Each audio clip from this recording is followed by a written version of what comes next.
but it's hard to sing. It's hard for me to sing in front of a group of people. So I'd be like, happy birthday. So please don't ask me to sing or call your friends. We cool on that? Awesome. All right, let's get this started. Let's start with you. On the scale of a non-computal to a snake action teacher, how big is it?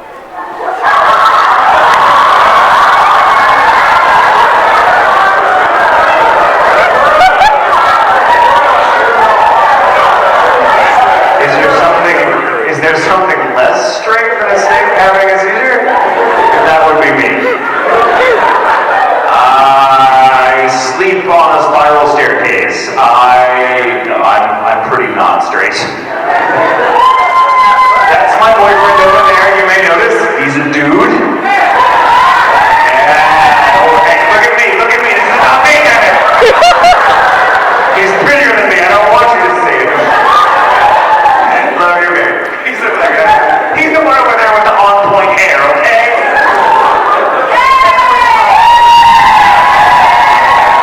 I'm sorry. I love you. He's over there studying his fifth language. So does that answer your question? All right. Well, so the bar is pretty low. I was feeling nervous. You, sir.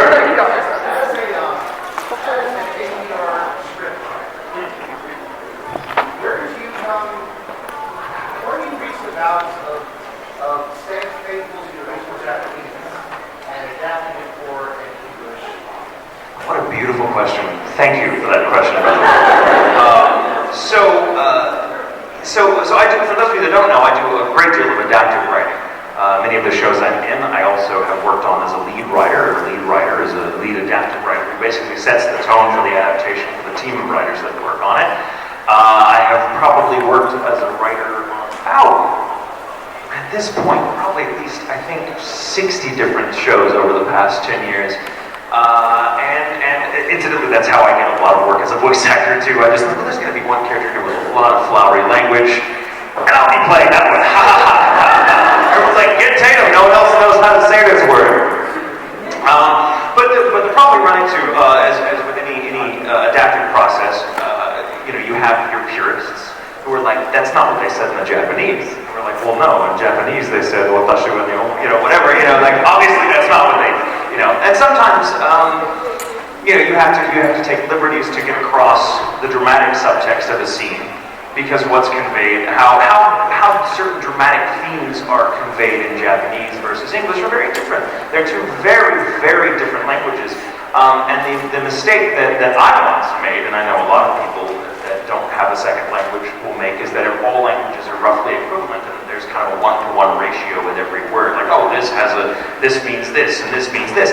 And while there are words that have basic, nice, solid, cross-reference across various languages, Japanese and English are so not related at all. I mean, like you look at French, for example. You look at French and you look at English, and like the famous novelist Alexandre Dumas is a French novelist who wrote The Three Musketeers and Iron Man, the Iron Mask. He decided to start learning French when he was in his 40s, and he looked at a textbook for English and said, "This is just badly pronounced French." That's how related French and English are. So adapting something from French to English is pretty easy because we use a lot of the same tropes, a lot of the same metaphors, a lot of the same. The grammar rules are the same. So, like, if you had flaps and his mouth movements in French and that you were dubbing into English, it'd be pretty easy because even weirdly, sometimes we use the same number of syllables for certain expressions. It's just odd, but it's just a happy coincidence that French and English are so related. In fact, about 80% of our vocabulary is French because of French, whatever, long story. So, obviously, we're going to adapt something from one language to another that are closely related. It's not as difficult as adapting from something as remote from English as Japanese. One of the problems, I shouldn't say problems, one of the challenges of adapting is, so here's the thing in English, and I want you to think about this because this is something you may not think about. If you're watching something in English, whether it's dubbed in English or whether it's a Shakespeare play or whether it's, something you're watching, that's made in America or England and it's in your native tongue, the thing that makes a piece of dialogue work in English. What makes it a dramatic piece of dialogue is subtext. What subtext is that it's what's not being said, but what you as an audience member understand they really mean. The thing about English that is unique, Japanese doesn't work like this for some reason, it's just a cultural thing. In English, even in everyday life, we almost never say exactly what we mean. We qualify it, we code it. Sometimes we say the opposite thing. Think about it. You're in line at Starbucks and some rude person cuts in front of you. You might say, "Excuse me, I believe I was next." That's not what you mean. What you mean is, but you can't say that. So you figure it. You dress it up in some term that we all understand. He's but if you just look down on a piece of paper, it looks like a perfectly civilized piece of dialogue. Pardon me, I was next. You have to see other things going on. Japanese is very different, and my partner, who spent about 13 months in Japan working for a Japanese company as their interpreter, this is a great example. Let's suppose, too, this is just to play up the difference of how people use language in everyday life to describe things or to react to things. If we were sitting here right now and an earthquake hit, God forbid, if the room started shaking and we started vocalizing, what do you think we'd say? Exactly, like, "Oh crap," or "Oh bleep," or "Blah," or "Run," or whatever, right? We say a lot of things. In Japan, and this happens, an earthquake would hit in Tokyo. We worked in Tokyo, and the building would start shaking, and suddenly everyone would get up and go, "Get it, which literally means it's shaking. That's the thing in Japan. Like, language is just kind of, I don't want to say that it's obvious, but it's like the language is there to just kind of, support what's already there. If there's subtext to it, it's so close to the surface that everyone just understands that's what you're saying. So in anime, for example, characters you'll notice often wear, in the Japanese versions, the original version, characters often wear their hearts on their sleeves. They're very, very earnest. There's not a lot of duplicity. If there is, you can kind of see it from a mile away. There's like the shiji eye, dun dun dun, oh, he's lying kind of thing. But for the most part, characters are very sincere. They use language to be kind of obvious. And in English that doesn't work because we don't talk like it.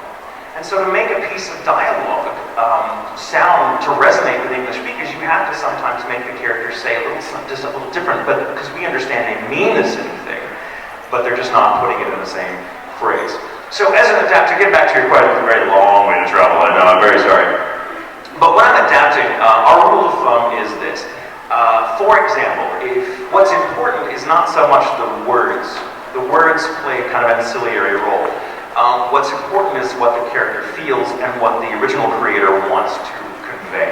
So in the event that a joke is happening, like there's a pun or there's some funny bit of humor, the subtitle version should tell you as closely as possible, I feel, what was being said. So you want to study Japanese, can understand, oh, that's how it works. The dub should make you laugh. And there's certain things that just don't carry over. Like a great example in Oron High School Host Club, they call Haruhi a daikon at some point because she's a terrible actress. And that means, like, calling someone a daikon or radish in Japanese is kind of the equivalent of us saying someone is a ham or someone is wooden. Now we understand that if you're saying, oh God, that performance was so wooden, like we understand that's an established trope in the English language, so we know what's going on.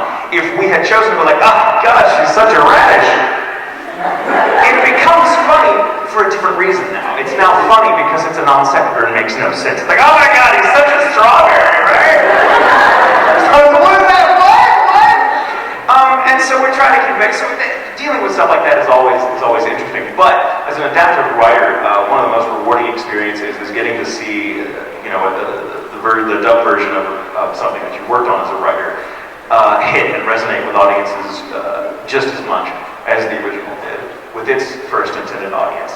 Because to me, it proves that all the things that the show is really about transcend the language barrier and prove that it can survive or even thrive under adaptation in various languages just speaks to the fact that the original creators were dealing in universals that speak to all of us regardless of language. So that's I hope that answers your question. Thank you for that very beautiful question. Let's go towards the yellow snake, like in the red. Yes, you're like, oh, that's me. Other people don't know what they're wearing. They're like, yep, oh, blue, that's me.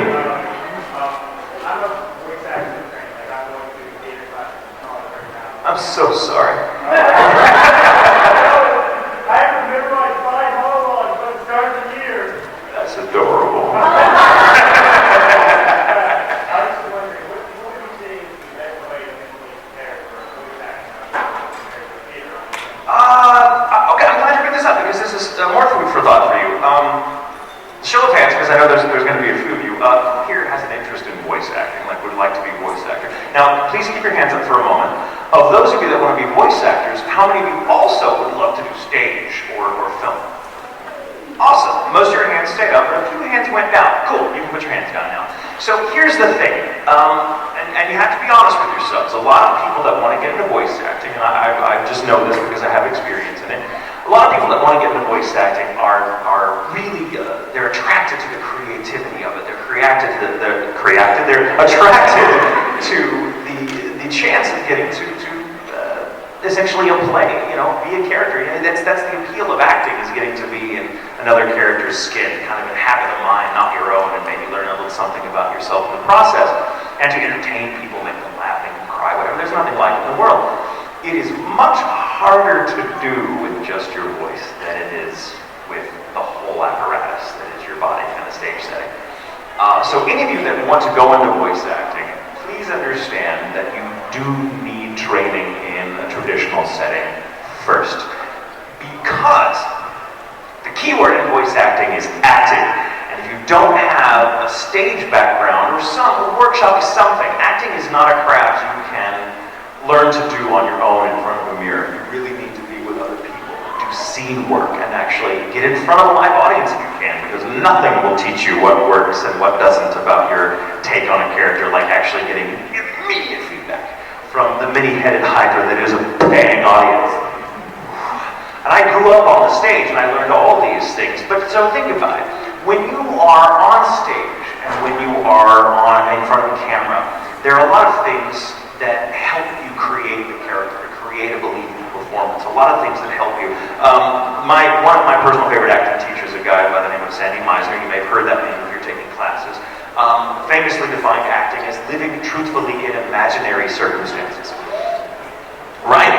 And so, if anything that you have in your toolkit that can help you create that imaginative reality for yourself helps you live truthfully in it, helps you deliver that performance to an audience, to make it real and resonant for them. When you're on stage, you've had weeks of rehearsal, hopefully. You have costumes, you have lighting, you have sets, you have real actors, real living and breathing flesh and blood human beings on stage with you that hopefully know their lines too, and you can work off of them, and it just makes it organic and real. In film, you have much the same thing, though sometimes you have to take it shot by shot. It's a little more artificial because it's not unfolding in real time, but you still have sets and costumes and other actors. In a booth, you have a mic, you have an engineer, you have a director, sometimes they're the same person, and you have you.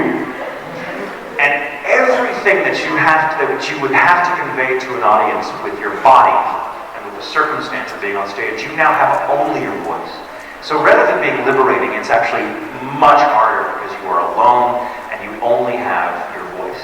And you can't even move that much because if you say a sleeve rustles, it picks up on mic, it ruins the tape. So you have to be stationary and communicate all these feelings. Sometimes you're fighting. In anime, frequently you're fighting, or video games, you're fighting, and it's like you can tell a bad actor from a mile away because they go, like, wow, that sounds, I'm seeing someone fight, but I'm hearing someone grunt while standing still.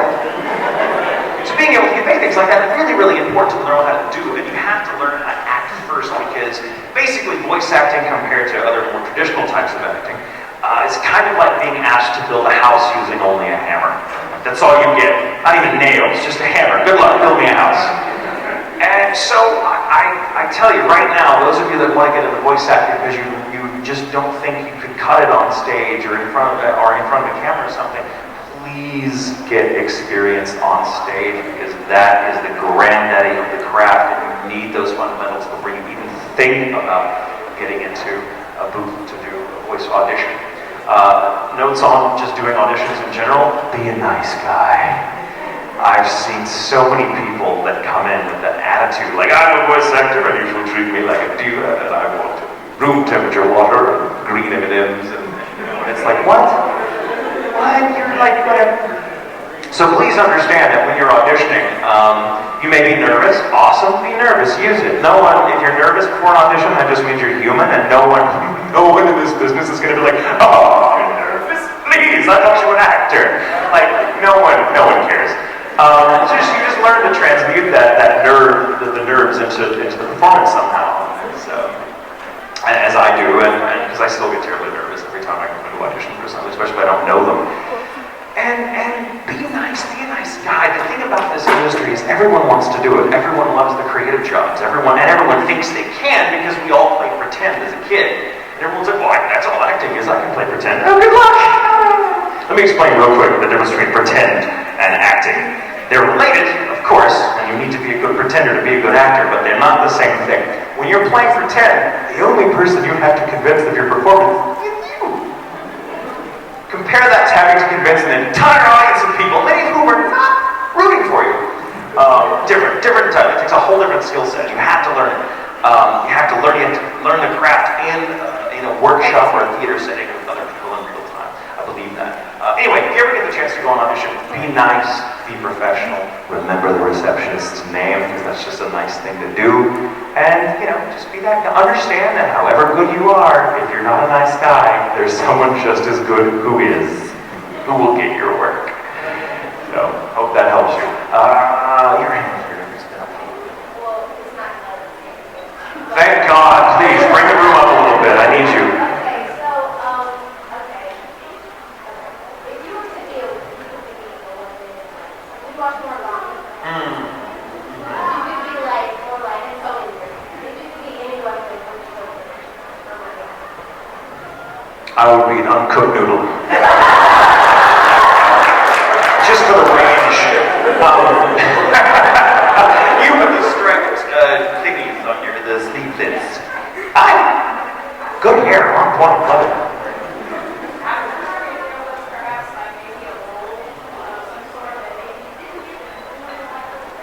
Oh, yeah.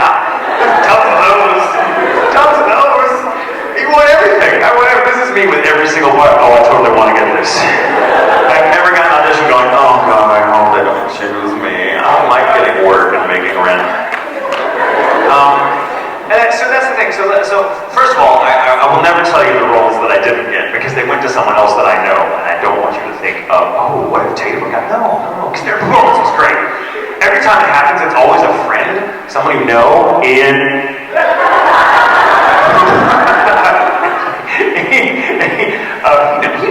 He knows. That will get the role that you didn't, and you're like, son of a.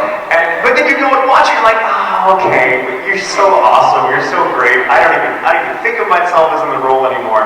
Because honestly, the reason I want something is because I find the character appealing, and sometimes that means you have to accept that someone's going to be better at bringing it to life than you. And as long as whoever does it does justice to the role, I'm happy. Maybe I'm, not as happy, but it's happy. But I never encounter something that I don't want to do. I'm never like, oh no, thank you. And I'll tell you why. Frequently, when you're in this business, you are called on to be in shows that you yourself personally are not the audience for. You're like, this is not something I would ever sit down and watch. It's never going to be on my Netflix queue. But you're still given the opportunity to do something profound for the audience it is for. And I take that very seriously because I think acting, it's fun and it's great, but I also feel like acting is a great honor. You get to tell someone's story, and telling a story is a great thing because we need stories. We thrive on stories. We identify ourselves with stories. And so if you're able to bring a story to an audience that suddenly makes gives someone a little bit of perspective on maybe what they're going through in their day-to-day life, it's a great honor to be part of that. It just is. So even if this is not my story, the chance of getting to bring that story to life for the person for whom it is just deeply moving. And I always feel that if there's ever something I'm working on that I don't like, that I can't find something about it that makes it interesting or fun or something, it's a failure of my own imagination. It's not the show. And if if my imagination is not that good, I shouldn't be an actor. So, thank you. Yes, you, the really cool, vest. You're jacuzzi, right? Nice. Do you have any memorable moments with Isaac? Every second of Isaac was memorable. Bakano. Anyone here Bakano fans? I love you people. Bakano is one of my all-time favorite shows because it's so cool and so unusual. And that role, Isaac and Miri, incidentally, that's one of Caitlin's favorite things ever. And whenever she and I are together, we kind of become those characters. And we'll frequently at cons just kind of fall into that dialect. Hey, Miri, am I here? Whatever. And it's hysterical. I was super animated not no pun intended, in the role. So with that role was born the euphemism at Funimation, which is called pulling a Tatum. Pulling a Tatum is when you're in the booth and you're doing really stupid looking things with your body while delivering the line. You know what I said earlier about being careful about like a sleeve rustling or like something, or farting, God forbid, oh, that takes God. I learned a lot about that recording on Isaac. Because before Isaac, most of my roles were pretty laid back and low key. I tended to play the dark horse, so I was the guy that tended to stand there. Me recording was just me with my hands in my pockets, because that was the kind of character I was playing. But Isaac was big and animated and over the moon constantly and fun, and I was like, and so I had to be big, and I would be like, blah, blah, blah, and then Corey, the engineer, go, could you please not take the microphone out? You hit it twice in just this take. And I'm like, oh, yeah, it's a 3-word line, and you hit the microphone twice. And one of my favorite moments, and I know I've said this before, but it's one of my all-time favorites. So at some point when there's, I think it's, I don't remember the line, but I'll explain it. Bear with me. So there was a point at which I was giving this little mini monologue of Isaac, as he's wont to do. It was the oh, that's not how biology works type thing, right? In the little cave hideout when they're talking about, oh, brother, blah, blah. And for some reason, I don't know why, but for some reason, I just gave the line like this.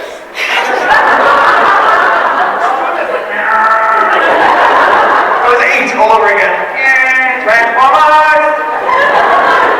And Corey and Tyler Walker, the show's lovely director, I'd be done with the take, and so sometimes when you do a take, you'll stop and I'll freeze in whatever position I was in case we need to get it again, so I'm kind of in the same place. It's a weird thing I do, and so, but sometimes I'm like, and then freeze while they see someone just took a picture that's going to come back to haunt me.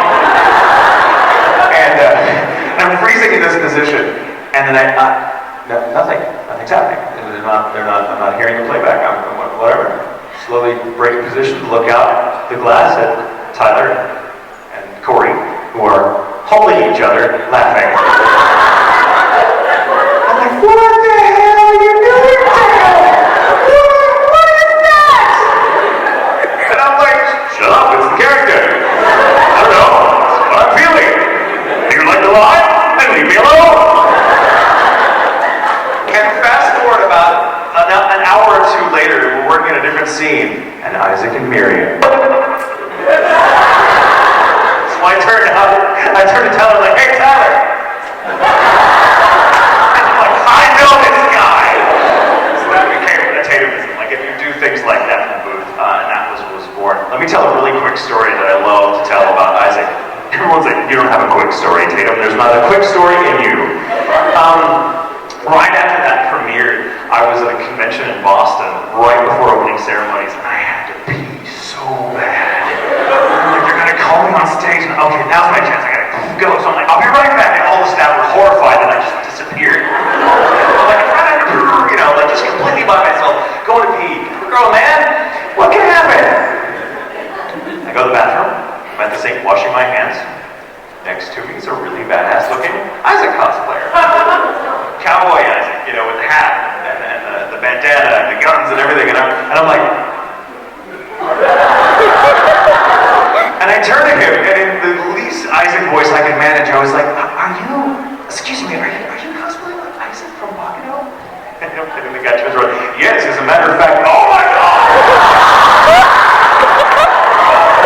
And like, jumps on me, like, all these other guys in the bathroom were like, what the hell? Because we're like,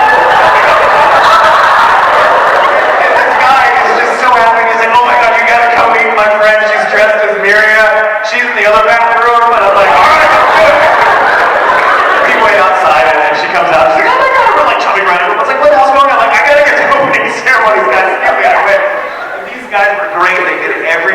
costume change from the series throughout the weekend. Every costume change. And that Miria is now a voice actress. Weird. I just met her the other day at a convention, not a convention, at a function, and she was like, so I've been doing something. Oh, I've heard your stuff. You sound really good. Nice to meet you. She's like, actually, we met about 8 years ago. And I'm like, oh my God. So yes, that's story. Okay, now moving on. I see an Ed way back there. Let's see. Yes, that's you. Hi.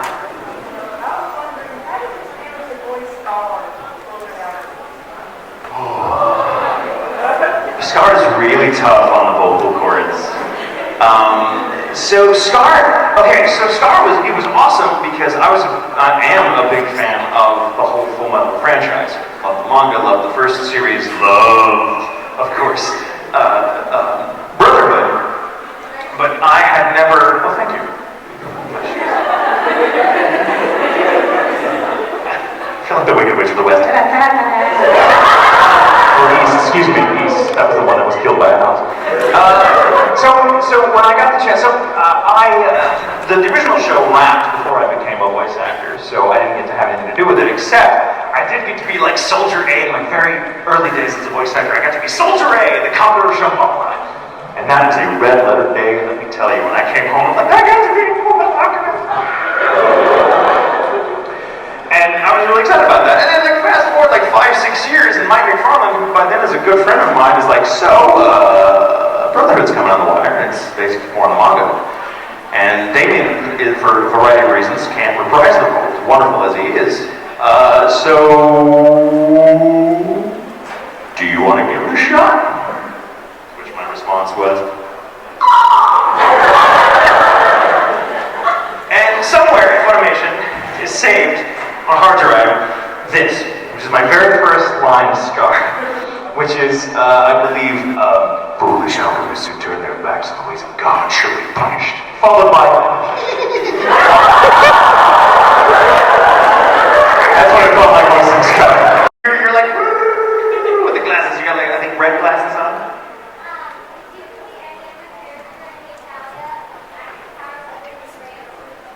No one. France is awesome. I mean, the question was if I had to be another character, I suppose I'd have to answer. But I don't know. I kind of like Romano. What? Oh God, no.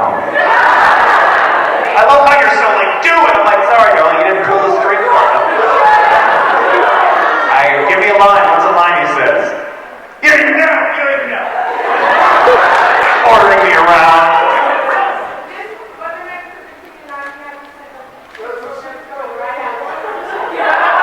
That's a lot of words not to have written down in front of me. Actually, you sound better than I do. You just do it. No. The actor's here. It's awkward. Jesus.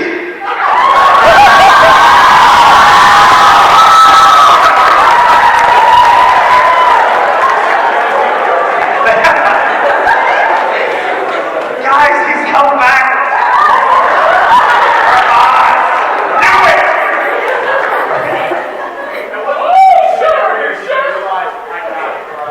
Right now, when Jesus Christ showed up to my panel. So, at what point in my career did I realize I made it? I never really feel that way. I kind of feel still like that awkward guy that was like, there's moments in my life. Anytime Ian Sinclair shows up, I feel like, oh, I got this. Hi, Ian, love you. Hey, baby. I love that man. He was the best of it. Back off, he's mine. Oh, that was you. Sorry, I thought it was. Back off, he's mine. I'm a very greedy person. You, Donnie, in the very back of the fantabulous get-up. What do you cosplay? I am the Queen of Hearts from the Tim Burton version. Love it. That's great. You look fantastic. How would Sebastian or Kyoya feel about running a kingdom with me?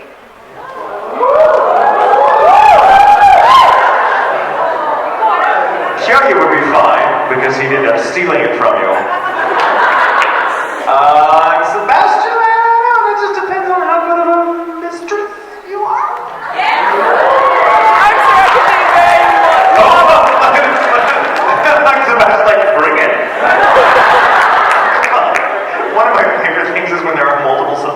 I get him, I'm like, fight. You know, like, get rid of him. Can you give me a salute? Give me a salute. Stand up! Thank you. So I'm sorry to yell at you. It's just, we're all gonna die, and I'm stressed. Yeah, that's why I got hired.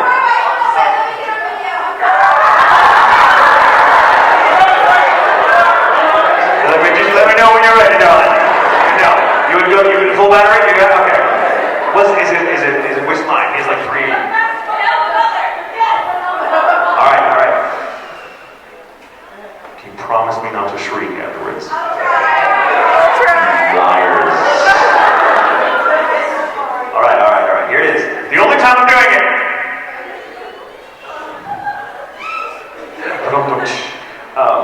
We'll have to roll that simply one heck of a button.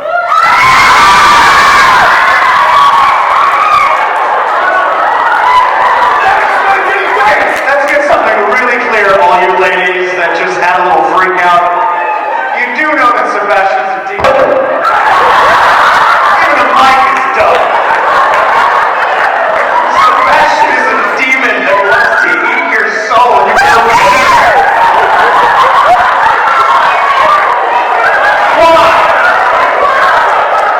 Okay. But just calm, breathe, you'll be okay. You with this back there in the back row. Okay, Right? I was trying to say, what do you think Sebastian goes to reveal the grill? It's none of your business. I mean, Sebastian is terribly British about it, so he never admits his feelings, but I ship Grell and Sebastian. Thank you for shipping those two. The ship on that show was creepy. You with the exclamation point, you that's yelling at me with your sign.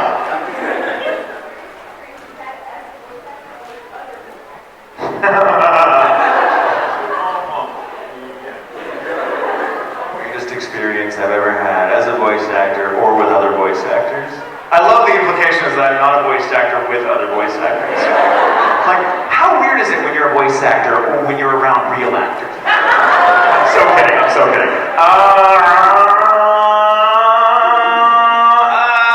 Ian was recording me. Yep. Not that story. Not the microphone stand, because that was just another day for me. I was like, I'm dirty dancing with a microphone stand, because my director said, yeah, must be Thursday. But there was a time, like we had, Black Belt was recorded in multiple booths over the course of the 2 seasons. And one of them was like whisper room, another one might be a large room with a glass wall type thing, different settings.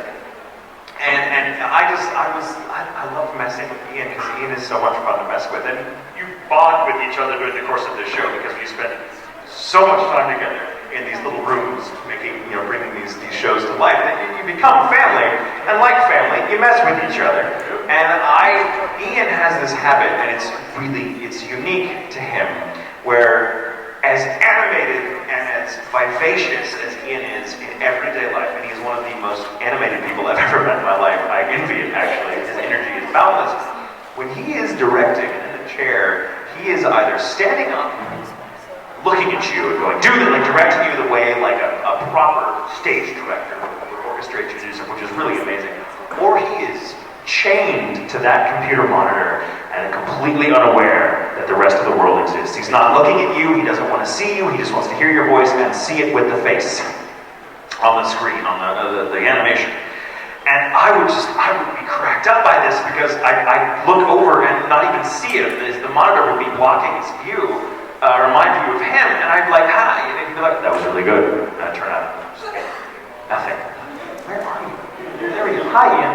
And this went on. This was just the way he records. And so I thought I would do things to try to get him to look at me. And one day I came and I took my pants off. I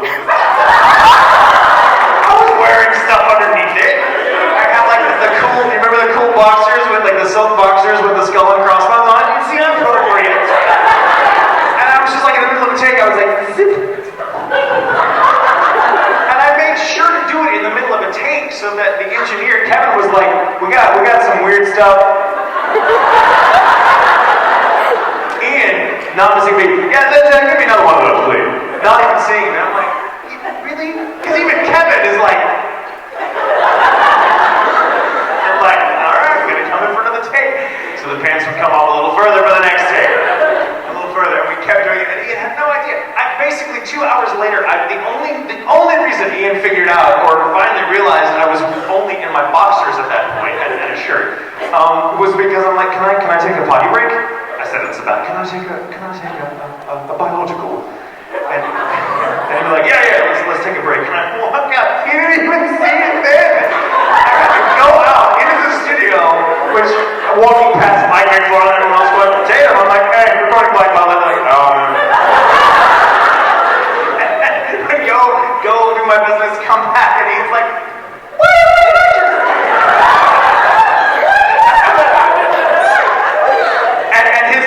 and he shrieked like a little girl. Can you do it for me?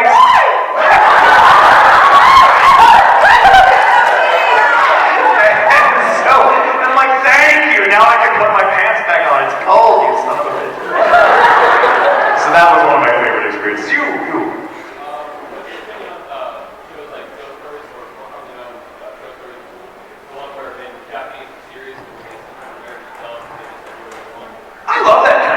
Kind of shows that we'll take total liberties with, because the Japanese are like, whatever, make it funny, like make it a spoof, because it's unusual. First, it's really cool to be given that opportunity because it almost never happens.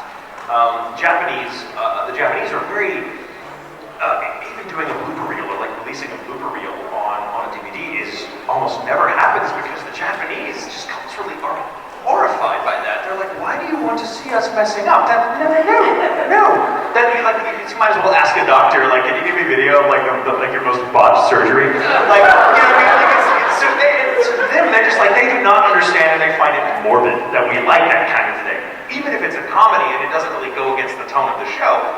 So like getting the blooper reel for Oron was like, we had to jump through so many hoops to finally get them to be like, all right, you weird Americans. So getting the chance for her to say, yeah, take the show, do whatever you want, just make it funny, is unheard of. So obviously, as a creative type, you're gonna be like, okay, we've just been given like this freedom that is unknown. Let's do it. And I think it works beautifully because the show is still in its original Japanese. You can watch it and have fun with the serious version, and it's fun to watch. I mean, I love the stuff the Team 4-Star does with like the Dragon Ball Z. That stuff is straight up funny. I mean, I love it. And because they make fun of the dubbing process too, like voice actors get it, we're like, ha ha ha ha. Like, have you ever seen it? I can't remember the movie. You might know. It's like the Kung Fu movie that they did like that. Maybe, I don't know. Maybe. No, not that one. It was about 12 years ago when they dubbed it, and it was like the same. It was like 2 actors doing all the characters, and it was atrocious. It was meant to be. But one of the things that you only got if you were a voice actor is all the weird little vocalizations they would do to fill flaps. And they're just like, well, I'm out of words now, so it's like, thank you for coming. And all of us are like, oh my god, we're so big at that because we've had to work with this. Where it's like, oh, hello in English is hello, and then good morning is good morning, and it's all, have a good night, mom. Like, shit, I got 3 more flaps I gotta fill. It's like, good morning. So that kind of like cracks me up. So I love humor. I think getting spoofed is like the greatest compliment, really. I love when people come up to me like, hey, like Ian does a great impression of me, which he will never do for me, but I've been told that it's amazing. Deadpool, I guess I gotta ask you.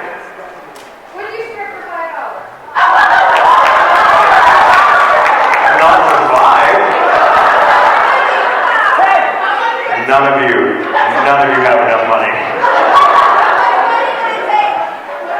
Let's start a GoFundMe account and see how far it goes. We'll get back to you on that. You, darling, with the green sword thingy.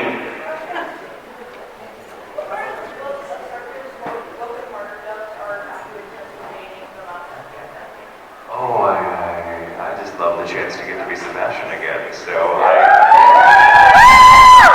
all of them. I love all of them. One day I'll be able to talk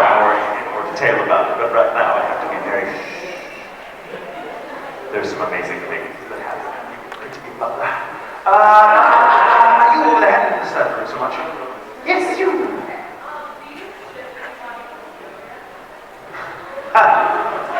The twins. Clutch the pearls, the twins. Yeah, I mean, Tamaki's cute, but he's an idiot.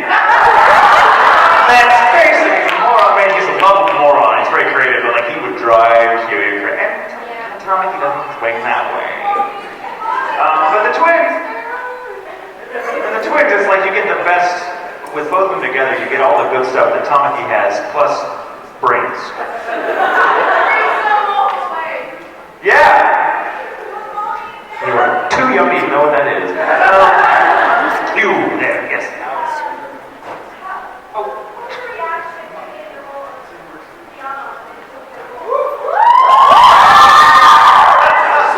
So Monica, who was my neighbor at the time, was writing the show as a lead writer, and she kept like every week go to dinner, like she'd come over and we'd do cocktails or something, and she'd be like, "Oh my God, I'm working on this show." That's my best Monica voice, by the way. "Oh my God, Tatum, I'm working on this show." That's what she sounds like in real life when she's not doing her shtick.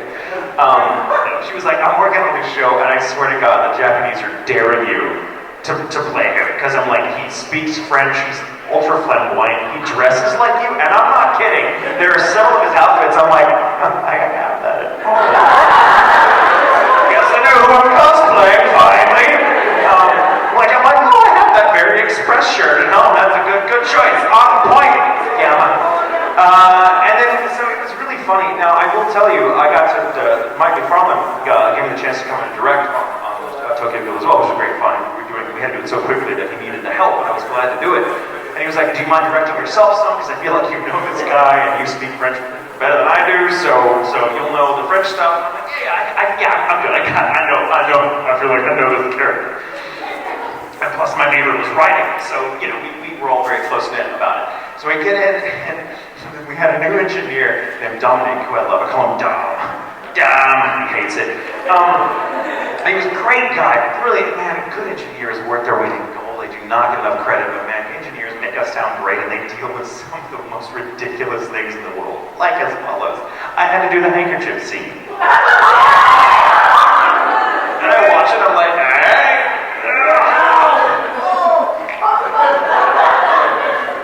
Dom? Yes, sir? Don't watch me.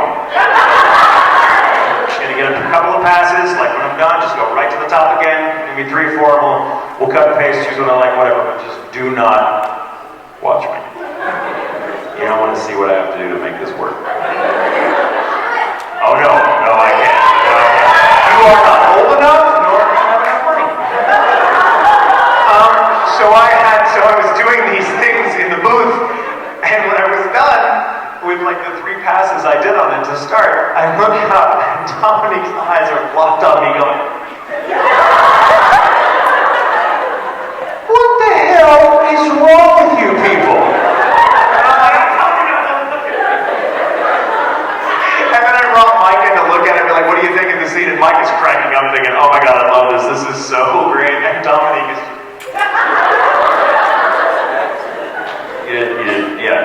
so we don't have to get it again, basically. That's awesome. Moving on. And then another hanky scene came up. Oh, man! You need Gino to do this. So yeah, that was my favorite there. With the fingerless gloved hand. Well, your hand has fingers, the glove doesn't. That was a weird way. The fingerless gloved hand. What are your thoughts on the new Batman versus Superman Dawn of Justice? I mean, I'll watch anything with Henry Cavill in it. It'll be interesting to see where they go with it. I mean, I'm kind of, I gotta admit, like at first I was like, "Oh, this thing is like kind of ridiculous. Why?" And then when I saw the preview, I'm like, okay. Even though Ben Affleck is playing Batman. I don't mind. I mean, so many people have played Batman at this point. Hey, so long as he's not like, "Swear to me," I'll be fine. So long as he does not use that ridiculous voice. Christian Bale, I love Christian Bale, but he always sounded like he had throat cancer and a sinus infection. Which is great because it's like, "Bruce, is that just you being like, hey?" Have you seen the sketch online where like someone does like that role and it's him and then the Joker, and the Joker's like, I can't understand what you're saying.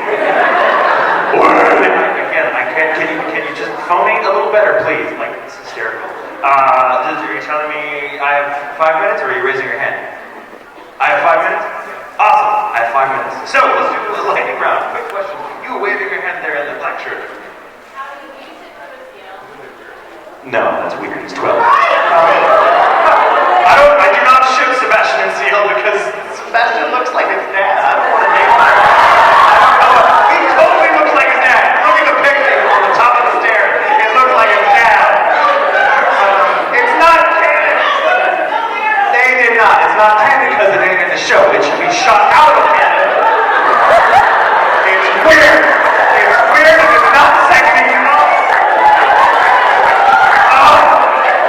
Besides, a mother would not take it that far because it's just ungentlemanly. What is wrong with you? Stop dreaming up scenarios where it happens. Weird. You, sir, with the hands. Okay, what was your favorite part of doing Dr. Jell's thing? The hello sexy line. Because that was me totally improving and Jill was like, we're keeping that. I think the line was like, hello, doctor. And I was like, we did one pass, like, give me another one. And just give me another pass. And I was like, hello, sexy. And Jill was like, that's what's going in. I'm like, yes. Also, the Ian Sinclair, who was brilliant as Danny, by the way, had viewing parties every night when it was broadcasting. And the second to last episode, I wasn't able to, or the last episode, I wasn't able to watch at his place like I had most of the others because I was at a con that weekend. And I was kind of bummed about that because I was like, man, I wanted the viewing party. You feel like a live tweet, but I had my schedule was such that I wasn't going to be watching from my room because the hotel didn't even get Cartoon Network. So I was like, damn it. I was like pissed I didn't get to see the ending, until a week later. And I'm at the con, and Japanese voice actor comes to say hello to me, and he's dressed like Space Danny, and it suddenly occurs to me, oh my god, that's Space Danny Seiyu right there, who wants to get a picture with me because he knows I played the American version of Dr. Joe. So I guess I did finally catch you, Danny. That was a great experience because I don't often get to meet other Seiyu. It's hard to get them over here.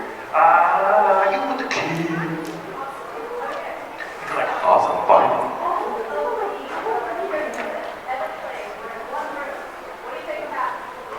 God, it would sound amazing.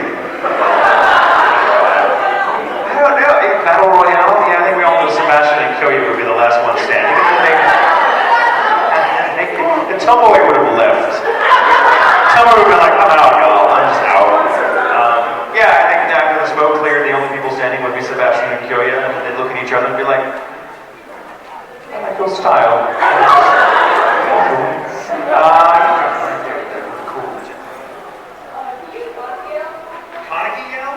God, no, please don't make me do the Kaneki yell. You do the Kaneki yell. No, I think you're ladies. It's hell on voice. I need proper preparation. So no. I gotta work tomorrow. I'll be like, hey, blame the fangirls. What? You did not pull the string far enough. Sorry. No, I can't scream. I totally do it for you. Hey, but here's the magic of TVD. You can hear me do it whenever you want. Yes, now. Yes, hammerlock and full fast. Very different because when we were doing hammerlock, in most video games, you just have the lines in front of you. You may have the concept art, but you're not actually working with existing animation. At least most of the time, you're not. In the case of Sir Hammerlock, we weren't. And also, every time I came in, his concept art changed a little bit because he kept growing and they kept adding more to him. Like, oh, let's change his look. So I never quite had a good handle on what he looked like. I just knew what his personality was. And it was funny, when I came in the first day to record on him, I didn't really know if the engineers was all, or the producers, they were all new to me, and vice versa. So I was super nervous. And I come in and they're like, oh, and they show me the concept art, and he looks remarkably like Matt Smith. Matt Smith's doctor with the bow tie and everything. And I was like, oh. And I'm like, well, I'm not saying maybe because that's not what they were going for. And one of them said, so, I don't know, like, do you watch any Doctor Who? With my first direction, I'm like, whatever you're about to ask me, I've so got this, it's not even funny. And so I started just doing Sir Hammerlock in the booth for them in this very incredibly foolish way. that Anthony just made up on the spot. He was like, dude, just say boner farts. I don't know. He kind of said it in the same vein that Cameron Mike was like saying it in the game. He's like, boner farts, let's do boner farts. And I'm like, okay. And he didn't think it was going to work at first because Anthony was just like, I'm not really sure. And I'm like, boner farts. And he was like, oh my God, that's magic. We're totally using that. I was on a panel with my boyfriend who speaks Japanese fluently, and he was interpreting for me and Seiyu, who we were trying to explain the line boner fart to. That's another great example of something that doesn't carry across the languages. He like had to put multiple words together, be like, well, it's basically like a fart that comes out of your, and you could just see the Seiyu process it, and they'd be like, all right, I think I have time for one more question, and then I've got to wrap it up. Let's go with you. Can I do Sebastian's voice when he sees a cat?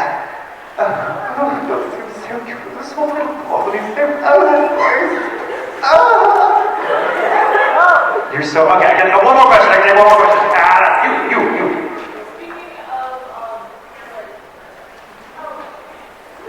He's right over. He wasn't. Oh, he's gone.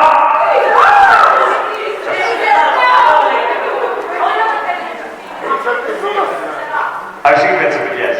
I think it's hysterical. I love it. I love this booze. I think it's great. I think a show that can make fun of itself is someone I want to sit down and have a drink with. So